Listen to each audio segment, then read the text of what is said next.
Hey gaming fans, so today's another Yu-Gi-Oh! Deck profile, and this one is based on summoning Hamon, Lord of the Striking Thunder, one of the sacred beasts, I believe they're called. In the past, I have built decks around Uriah, however you say that. He's probably my favorite one of all of them. Kind of similar to Slifer the Sky Dragon, I guess. But, yeah, so I thought I'd build this one primarily based on Hamon, with also the other guy, Ravel, however you say it. Anyways, let's get to the build. So, we have, naturally, we're going to play 3 of the Hamon, Lord of the Striking Thunder. What's good about these guys versus someone like Uriah is that they all have a natural 4,000 attack. So you pull it out. You don't have to have any setup to get them really big. They're already pretty big. And if you're not familiar with this guy, he cannot be normal summoned or set. Must be special summoned from your hand by sending 3 face-up continuous spell cards you control to the graveyard. If this card destroys an opponent's monster by battle and sends it to the graveyard, inflict 1,000 damage to your opponent. While this card is face up in defense position, monsters your opponent cannot target monsters for attacks except this one. And so he's got 4,000 defense, which is pretty good.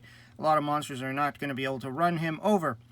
Now, obviously, the summoning condition is a bit harsh. You have to have 3 spell cards, continuous spell cards on the field, and then so we're going to focus on other ways of bringing them out. Obviously, through the structure deck that these guys came in, they gave us a lot of options. And like I said, I also am playing 2 of the Raviel, I think, Lord of the Phantasms. So just to have more options, and because, you know, there's a lot of ways to summon these guys. And he's also 4,000, which makes him pretty decent too. And to get this guy out, you need to tribute 3 Fiend monsters. But again, we're going to try and, you know, get him into play in other ways.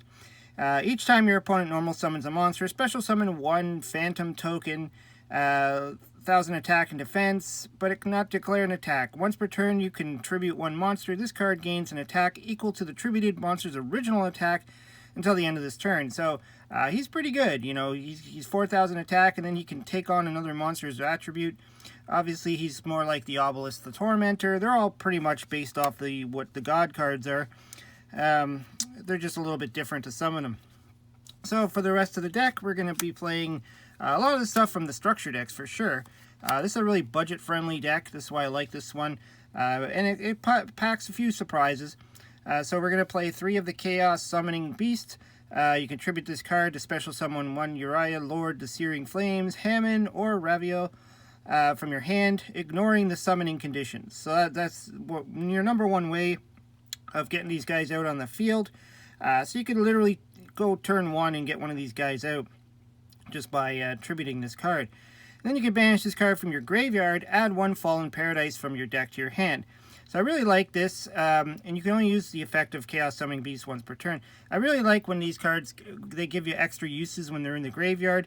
Really good effect here. You know, you essentially could use this effect to get one into the into the field, and then you could banish this to get the field spell, which is a really good field spell and pretty much required for this deck.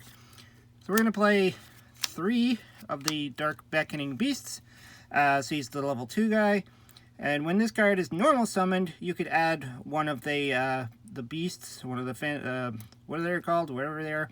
You can add one of them to your hand, or 1 card that specifically lists any of those cards in the text from your deck to your hand. So you can either grab your Hamon, your Raviel, or a card that lists their name in their text. And you can only use the effect of this once per turn. And then during your main phase, you can normal summon 1 Fiend monster with 0 attack and defense in addition to your normal summoner set. It's a really good card, pairs well with your Chaos Summoning Beast to get them both onto the field and get your big guy onto the field as well. We are going to play 3 of the Dark Summoning Beast. I was contemplating on this one to just play 2, but you know, I went with 3 anyways. There's other reasons why, but we'll get to that. You can tribute this card. Well, the reason why I'm saying that is because he's a 5. He's a level 5, so you have to tribute a monster to get him onto the field, or special summon him somehow. So you contribute this card to special summon one of the Lord or Uriah, Hamon, or Raviel from your hand or deck. So that's what's cool about him is that he summons right from the deck instead of you don't have to have him in your hand. And ignoring their summoning conditions. Also, monsters you control cannot attack for the rest of this turn, which is okay. You know, it's one turn you can't attack. You can only use the effect of him once per turn. You can banish this card from your graveyard, add one Uriah, Hamon, or Raviel from your deck to your hand. So again, he's got that secondary in-graveyard effect, so really good. Then for some extra cards, I'm going to throw in some 3 Battle Faders. This will help you if you need to tribute summon this guy. Say on your turn you don't have any monsters to summon, just hold on to Battle Fader when your opponent attacks, negate the attack, and then you'll have some fodder on the field to tribute for your Dark Summoning Beast. And then I put in some hand trap as well, some more hand traps anyways. Effect Veiler, just to stop your opponent's effects. I always figure, it's just good to have these type of hand traps in your hand. Obviously, you could use Ash Blossom or whatever you have. I don't have any Ash Blossom cards, so I'm using Effect Veilers. Now for the spells, we play all spells. We don't play any traps in this deck.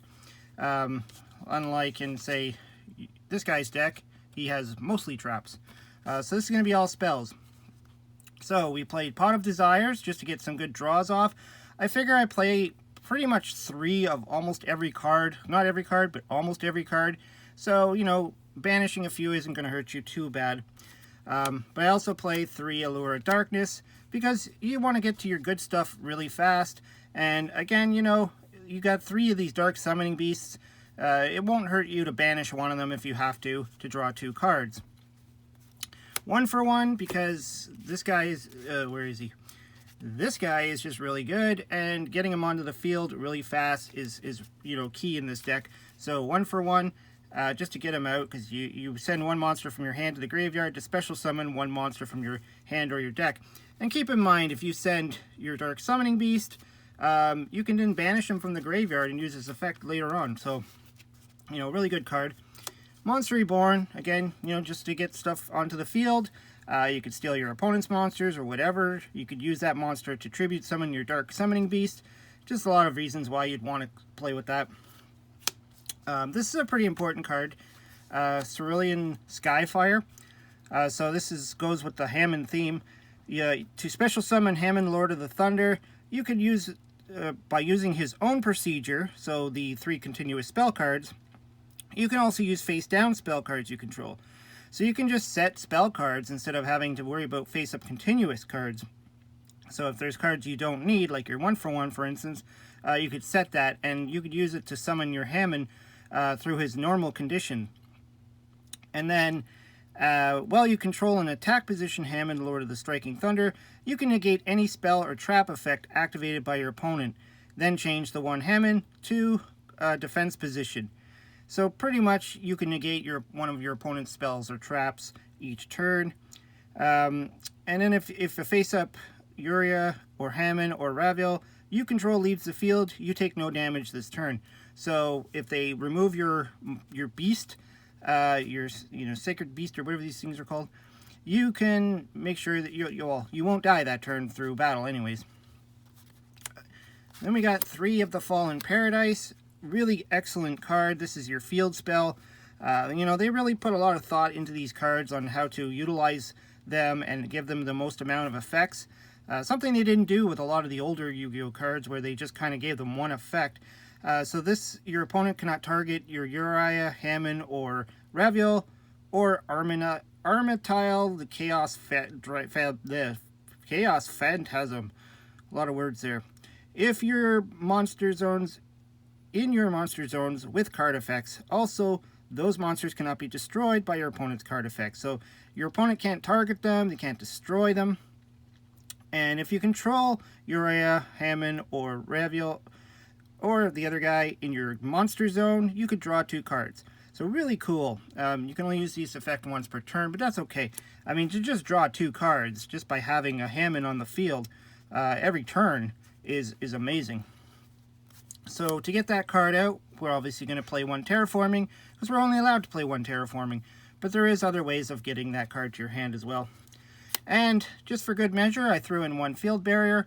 I mean, it kind of goes with the deck. It's a continuous spell. If you don't need it again and you have your other Cerulean Skyfire card or whatever that is, you can just set this to the field and then send it to the graveyard to summon Hamon if you have to. So lots of options there. And then we got some more continuous spell cards. Again, all these came in the structure deck, so this is a really affordable deck. You just need to buy 3 of the structure decks pretty much. So when this card is activated, add 1 Uriah, Lord of the Searing Flames, Hamon, or Raviel, or 1 monster that specifically lists any of those cards in its text from your deck to your hand. And so I think that these guys have those in there. Yeah, so you can grab these guys from your deck to your hand instead if you need to. And then once per turn, you can discard 1 card to special summon 1 Fiend monster with 0 attack and defense from your graveyard, which again is those guys I was just showing you. And then once per turn, if you control a level 10 monster, which is your Hamon or your Raviel, I know I'm probably saying their names wrong, but whatever. You can add 1 continuous spell card from your graveyard to your hand. So it kind of gives you that little added feeling. You know, you can grab stuff like if your Field Barrier was destroyed, you can grab that, or, you know, whatever you need. And then to top this deck off, 1 Feather Duster, why not? Get rid of your opponent's back row. And 2 Raigekis.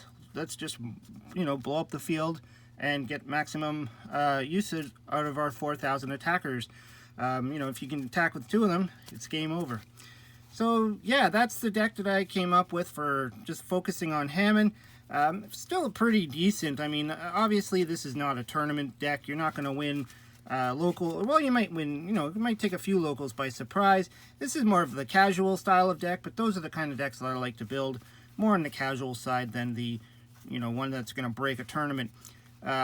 This might even be fun on Master Duel, on, you know, who knows. But anyways, yeah, this is the Hamon deck. Let me know what you think. Throw some comments down below if there's some cards I missed or that you think should be included or removed. I always like to hear it.